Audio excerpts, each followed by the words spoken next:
안녕하셨습니까? 여러분이 저를 보시는 것처럼 저도 여러분을 직접 만나 뵐 수 있으면 얼마나 더 기쁘고 아마 말이 더 솔솔 잘 나와서 재미있을 것 같습니다. 오늘은 방광염,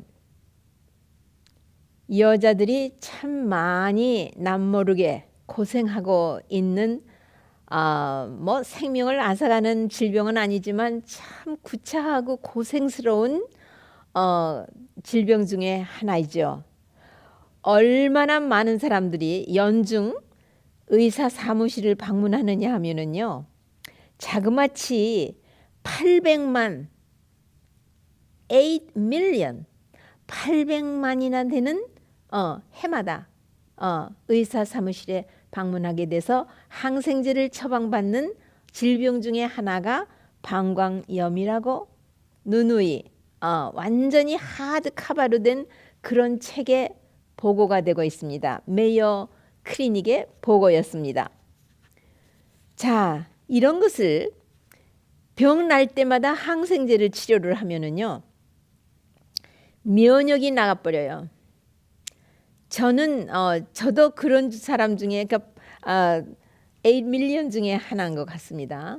그런데 항생제를 뭐 처음에 증세가 생기기만 하면 불편하기만 하면은 항생제를 먹고 했더니 면역이 좌절되고 면역이 약해져 가지고 제가 천식으로 고생을 한 원인이 바로 여기에 있었습니다.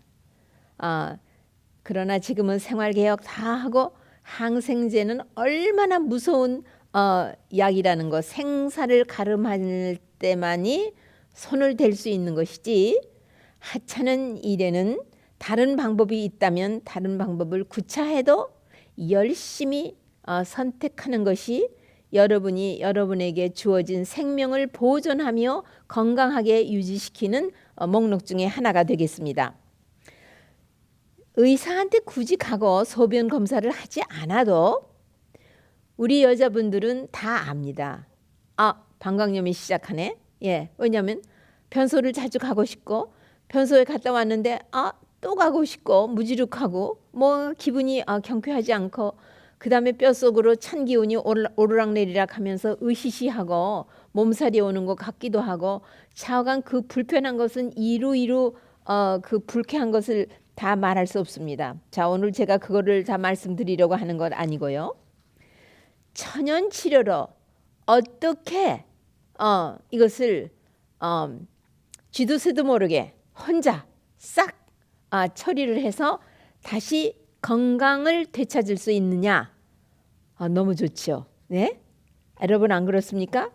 옛날에 누가 나에게 그런 말을 해준다고 하면은 아마 제가 어디까지나 쫓아다니고 열일을 제치고 아마 앉아서 그거를 자세히 듣고 적어서 그대로 해서 항생제를 그 독하고 무서운 약을 먹지 않고 이런 것을 다 조절했을 것 같습니다. 지금 오늘 말씀드리는 이 방광염, 옛날 어른들은요 오줌 소태라고 했습니다. 저도 어렸을 때 오줌 소태라고 들었지 학문적으로는 이제 방광염이고, 이 방광염은 비뇨기 감염, 높이는 콩팥, 키드니가 있고 그다음엔 요관이 있고 그다음에 방광이 있고 방광에서 내보내는 데는 요도가 있습니다. 그런데 오늘 방광염 하는 여기에는 요도염과 방광 자체의 염증을 말하는 겁니다. 방광염을 제대로 처리를 안 하면 이것이 요관을 통해서 왜냐하면 이 밖으로 나가질 못하고 반대로 올라가면 균에 감염된 소변이 콩팥, 키드니로 올라가면은 그 다음에 네프라이티스라고 해서 키드니에 콩팥에 신장에 감염이 되는 것으로서 그때는 정말 고열이 나며 대단히 무서운 것입니다. 오늘은 방광과 요도에 한한 문제를 가지고 이야기하겠습니다. 우리의 건강한 사람은요, 보통 이 균이 여러 가지 균이 감염될 수 있지만 거의 5% 이상 뭐 이런 정도는요. 다 대장균이 감염되기 때문에 오는 것이 방광염입니다. 그런데 소변에는 이 균을 다 저항해버리는 그 항박테리아 성질이 소변 자체에 있습니다. 건강한 사람에게는. 여러분 이와 비슷한 거 여러분 들으셔서 아시잖아요. 엄마 젖에는 엄마의 항체가 섞여서 나가기 때문에 어린아이는 그렇게 쉽게 감기에 걸리지 않고 그렇게 쉽게 균에 감염되지 않는다고 들으셨죠? 전 먹는 아기는. 그래서 포뮬라보다 전 먹는 것은 아기의 건강에 얼마나 좋은 건지 모른다. 그러면 건강한 사람의 소변에는 항박테리아, 항균 작용이 그 자체에 있기 때문에 그리고 소변이 마렵다 하면은 절대로 소변을 참지 마시고 빨리 가서 다 배설을 시키면은 다 균이 좀 들어왔어도 금방 배설이 되고 그 다음에 소변을 볼 적에는 아주 릴렉스하는 태도로 마지막에 몇 방울까지 깔끔하게 방광을 비우는 것을 습관으로 하시면은 감염된 소변이라 할지라도 깨끗이 처리가 되기 때문에 이런 방광염을 앓게 되는 리스크가 확률이 뚝 떨어진다고 되어 있습니다. 참 하나님은 이런 데까지도 아주 섬세하게 참 관련하고 있으시죠. 그러면은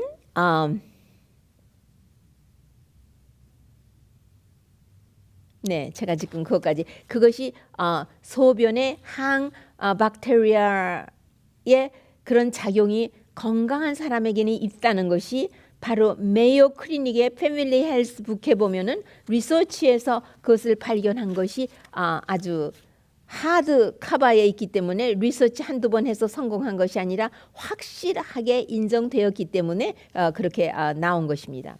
그러면 방광염의 원인은 무엇이냐?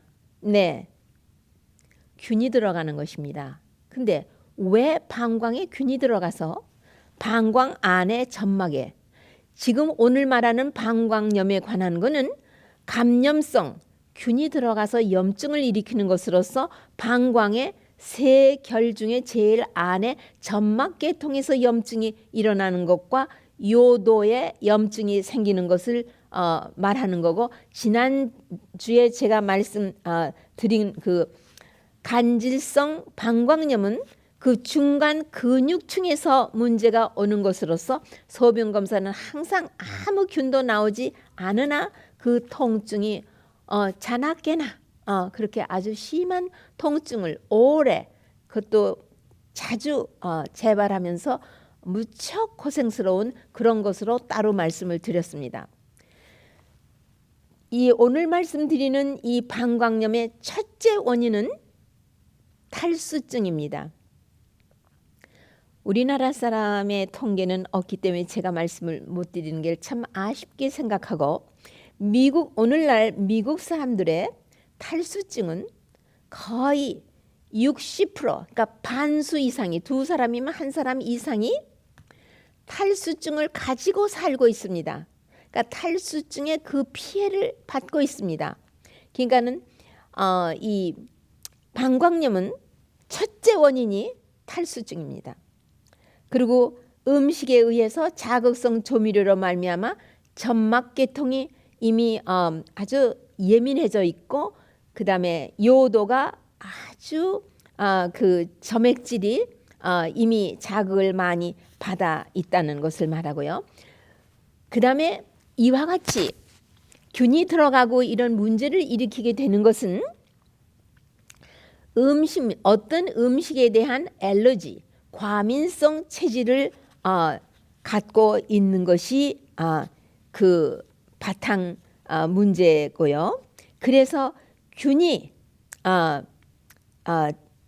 방광 안의 점막 안에서 아니면 요도에서 자리를 잡고 염증을 일으키기에 딱 알맞는 것이 됩니다. 여러분 경험하셨죠? 여러분이 손님을 초청을 해놓고 미국에서는 가출부가 없고 음식을 누가 해주는 부모님이나 안티나 뭐 누가 계시지 않고 혼자 손에 직장 생활도 해야 되고 손님을 청하면은 자기가 혼자 장 보는 것부터 시작하여 마지막 설거지까지 다 해쳐야 하기 때문에 참으로 여자들이 과로를 많이 합니다. 이때에 물을 챙겨 먹지를 않습니다. 저도 많은 경우에 그리고 저녁 때 다 손님이 떠나고 나면은 그때에 방광 증세가 찾아오는 것을 경험보면은 물을 한 모금도 먹지 않은 것을 기억합니다. 그 후로는 제가 타이머를 시간마다 혹은 2시간마다 물병하고 컵하고 거기다 타이머를 넣고 타이머가 얼람을 일으키면은 열리를 제쳐놓고 물을 먹고 다시 음식을 하고 이렇게 준비를 하는, 그렇게 해서 탈수를 모면하니까 그런 방광염 재발 같은 거를 예방하게 됐었습니다. 그래서 원인 중에 첫째가 탈수입니다. 두 번째는 어떤 체질에는 이 결혼 생활에 있어서 부부 관계를 하면은 꼭 방광염이 그 다음 날 찾아오는 것을 경험하고, 그 다음에 생리할 때에 생리대에 너무 두꺼운 것을 해서 통풍이 안 된다든가, 또 탐폰 같은 거를 넣어가지고 분비물을 역시 통풍이 되지 않게 해서 그 안에서 균이 번식하도록 하는 이런 것들이 문제가 되고, 또 생리 때에는 질 근처가 다 알칼리이기 때문에 대장균이 마이그레이트 움직여서 질이나 아니면은 요도로 이민 마이그레이트 하기가 아주 쉬운 것입니다.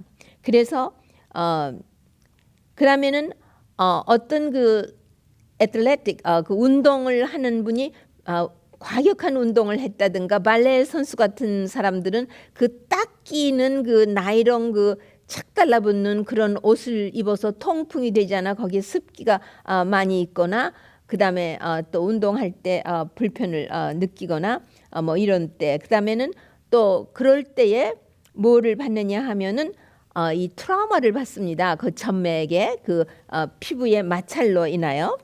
그 다음에 의사가 비뇨기과에 보내지게 되면은 거기서 검사한다고 요도가 좁아졌습니다. 그래서 이거를 확장해야 합니다 하는 요도 확장한다든가, 그 다음에는 방광 안에 시스토스코피라고 해서 안에를 들여다봐 암이 있나 뭐가 있나 뭐 어떻게 됐나 궤양이 있나 좀 봐야 되겠습니다 하고 하는 이런 모든 것들이 상처를 트라우마를 줘서 점막이 오히려 더 많은 손상을 입고, 이와 같은 부위에 점막이 손상을 입으면은 소화기 점막은 아주 2-3일이면은 너끈하게 회복이 되지만은 이 비뇨기 계통에 있는 점막은 그렇게 쉽게 재생이 되지 않기 때문에 트라우마 상처를 받지 않도록 조심해야 되고, 여자들이 과로하거나 또 스트레스를 많이 받을 때에 또 점막이 상당히 손상을 받게 되어 있습니다. 그 다음에 여러분 아마 들어보기 힘들으셨을 것입니다. 보조식품으로서 이 골다공증에 대한 공포심과 염려 때문에 많은 분들이 보조 식품으로서 칼슘을 잡수시는데, 이 이잉여된 칼슘은 몸에서 유기 칼슘도 아니고 무기 칼슘이기 때문에 이게 활성화되지 아니하고 소변으로 나가는 경우가 참 많습니다. 또 동물성 단백질을 주식으로 많이 잡수시는 분은 단백질이 간에서 그거를 전분으로 다 환원해 가지고 에너지원으로 사용하고 남은 질소분이 배설될 때는 꼭 칼슘을 붙잡고 나가기 때문에, 이렇게 비뇨기 계통으로 칼슘이 배설될 때에 이 이콜라이 대장균이 칼슘을 딱 붙들고 방광 안에 점막 밑으로 딱 기어 들어가서 영주를 하려고 작정을 되는 방광 점막의 균이 아주 완전히 자리를 잡게 되는 경우가 있기 때문에 요즘 보조식품으로서 칼슘을 먹는 것에 대해서 학자들이 이구동성으로 반대하는 편이 훨씬 더 많아졌습니다. 그다음에 화식에서 우리가 야채를 살짝 2분 정도 스팀을 하면 모르지만은 오버쿡, 너무 많이 익힌 거는 칼슘이 다 죽은 칼슘이 돼버리는 이런 것들도 아마 좀 조심을 하셔야 될 것입니다. 이 방광염이 자주 재발되고 그러시는 분에게 있어서는. 자, 이제 본격적으로 방광염이 시작을 하면 천연치료로 어떻게 할 수가 있는가? 항생제를 쓰지 않고도 치료가 된다고요? 균이 이렇게 방광 안에까지 들어와서 활기를 치는데요. 네, 들어보십시오. 방광염의 증세가 시작되는 지 20-30분 안으로 조기 치료가 중요합니다.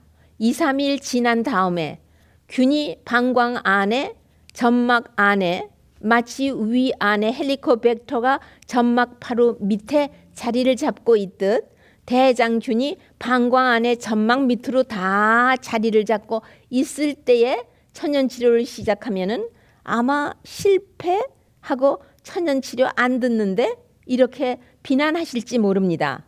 이것이 상당히 중요합니다. 증세가 시작하자마자 즉시 2-30분 안으로 생수, 아주 맑은 물, 탭워터가 아닙니다. 이 수돗물 탭워터나 그냥 이런 정수하지 않은 깨끗지 않은 물은 케미칼의 오염이 많은데 그 중에서도 크로리네이티드 워터, 수돗물에는 그것이 바로 다시 소변으로 배설될 때에 방광의 점막을 자극하기 때문에 점막이 아주 튼튼하지 않고 약해집니다. 그렇기 때문에 여기서 말하는 물은 맑은 물 혹은 나중에 말씀 자세히 드리겠지만 허브 차, 허브 티, 허브 차들, 여러 가지 차들을 말씀드릴 것입니다. 그러한 물을 8온스짜리 한 컵을 10분마다 처음 1시간 동안, 그러면 1시간은 60분이니까 몇 번을 잡수시게 되십니까? 7번을 잡수시게 되십니다. 왜냐하면 시작하는 거 하나 10분마다 60분 6번이니까 7잔을 10분마다 잡수시는 것입니다. 그러면은 그 후에는 8온스짜리 8번 내지 10번을 24시간 동안에 잡숴 주시면 됩니다. 그러나 그냥 이렇게 깨끗한 맑은 물 말고도 허브티에서는 이제 곧 말씀을 드리겠습니다. 그 수돗물은 크로리네이트로 된 것은 대단히 해롭습니다. 어떤 분은 수영을 하고 나면은 방광염이 재발을 합니다. 왜? 크로리네이티드 워터에서 수영을 했기 때문에 그 크로린 케미칼이 그 점막을 노출된 데를 자극해서 아주 예민하게 세포, 이 셀룰라 이뮤니티, 세포의 면역을 떨어뜨려 주기 때문인 것입니다. 그러면은 허브티는 어떤 것을 말하는 거냐? 옥수수 수염을 우리 동양 사람은 아주 좋아합니다. 그래서 옥수수 수염으로 된 물을 순하게 만들어서, 그리고 물을 많이 먹지만 많이 먹는 것이 중요한 것이 아니라, 먹는 것도 중요하지만 배설을 많이 시켜서 방광이라는 주머니 안에 소변과 균이 지금 범벅이 되어 있는 것을 빨리 플러시, 씻어서 균을 내보내 주어야 하기 때문에 소변을 볼 때에 마지막 한 방울까지 릴렉스를 하고 깨끗이 소변을 마치셔야지 건둥대면서 급하게 그냥 누고 마지막 소변 고 1cc 혹은 2cc 몇 방울 그거를 내보내지 않으면 거기에 있는 균이 다음에 들어오는 소변을 다 감염을 시키기에 충분하기 때문에 마지막 한두 방울을 깨끗이 깨끗이 소변을 보는 습관을 들이셔야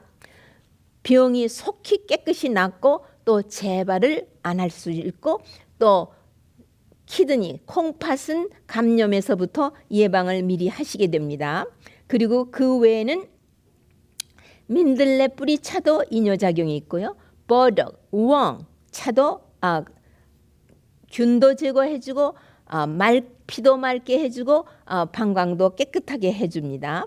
그 다음에 부쿠는 구하기가 그렇게 쉽지는 않지만 구하실 수 있으시면은 이거는 방광 안과 요도의 점막을 부드럽게 감싸주기 때문에 우선 구차하고 차라리 통증이 나을 정도로 그 불쾌한 방광염의 증세를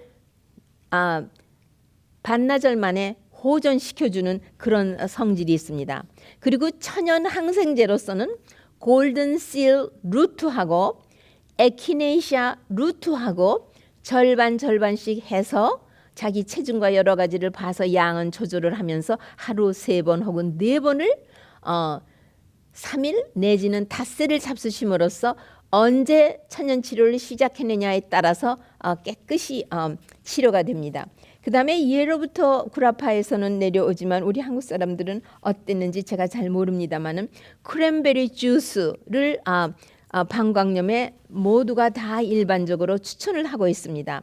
그래서는 세 대학에서 하나는 하버드 유니버시티 그 리서치하는 학생들이 연구를 했고요. 하나는 툴레인 유니버시티고요. 하나는 또 하나 어떤 대학인데요.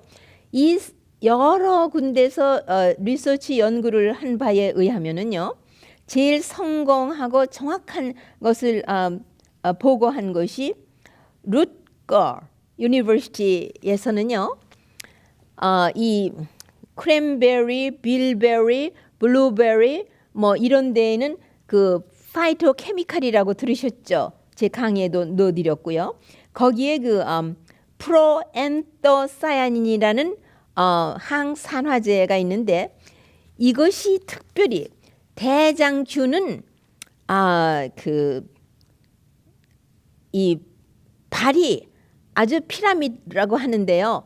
그 머리카락 같은 거 발이 많이 있어서 그것이 딱 그 점액질에 붙어가지고 방광의 점막에 붙어 있는 것입니다. 그런데 그 머리카락 같은 그 미세한 필라멘트입니다. 그 머리카락 같은 이렇게 왜 벌러지 보면은 그런 거 막 발이 많은 거 있잖아요.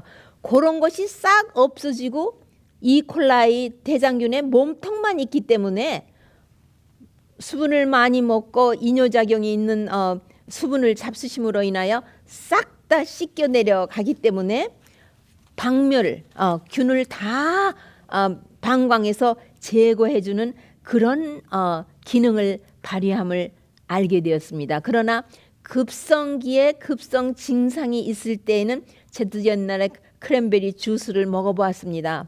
팔팔 뛸 정도로 이 요도염이 있을 적에는 아프기 때문에 요도염이 있을 적에는 정말 먹을 수가 없습니다. 그러나 어쨌든 간에 이렇게 좋은 이콜라이를 박멸하는 그러니까는 우리가 평상시에 재발을 예방할 적에는 크랜베리 주스 뭐 빌베리 블루베리 이런 거를 잡수셔서 방광을 항상 에이셉틱 균이 없게 깨끗하게 하는 것은 여러분의 건강에 대단히 좋은 것이겠죠.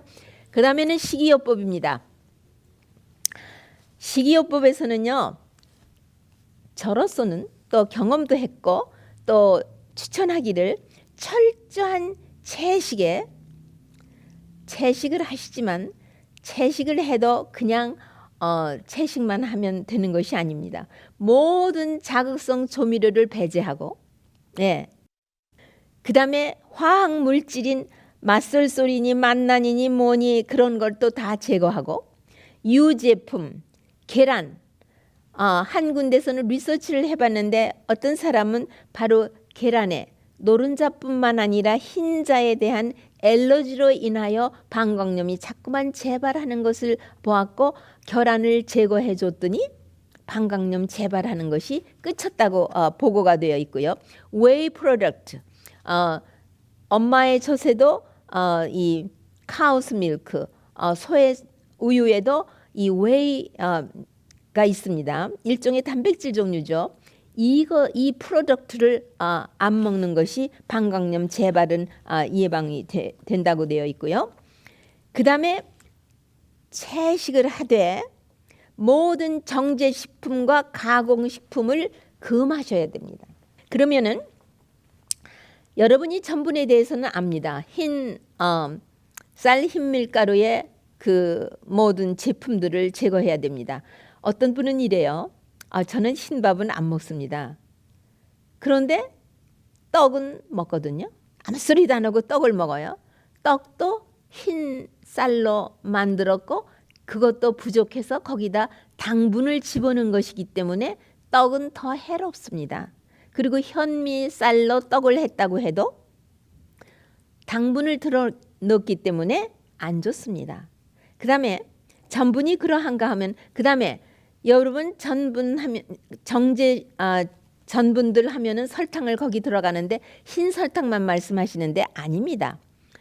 흰 설탕, 생설탕, 터비나도 슈가, 꿀, 몰라세스, 조청, 메이플 시럽 이것도 다 농축된 당분이어서 왜냐하면 캔디다 이스트의 인펙션이 감염으로 만성으로 있으신 분은 이스트가 플레어업 재발을 하면은 면역이 떨어지면서 방광염도 또 재발을 하기 때문에 이런 모든 당분은 면역을 증진시키기 위해서 잡수시지 말으셔야 됩니다.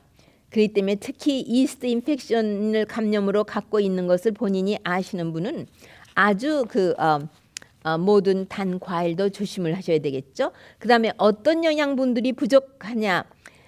프로바이타민 A, 베타캐로틴이죠. 아니면은 생선이나 생선의 기름이나 이런데 바이타민 A가 많은 것을 잡수시면 바이타민 A는 그리고 저는 요즘 생각했습니다. 왜 이렇게 과일이나 야채에 이 가을이 되니까 특히 많은 야채나 과일이 중황색을 띄우고 있지 않습니까? 늙은 호박, 감 종류들 많은 것들이 그러합니다. 당근 이래서 그다음에 딥 그린 아주 진한 시금치 같은 거, 칼라드 그린, 케일 이런 것들은 딥 그린인데요. 이런 다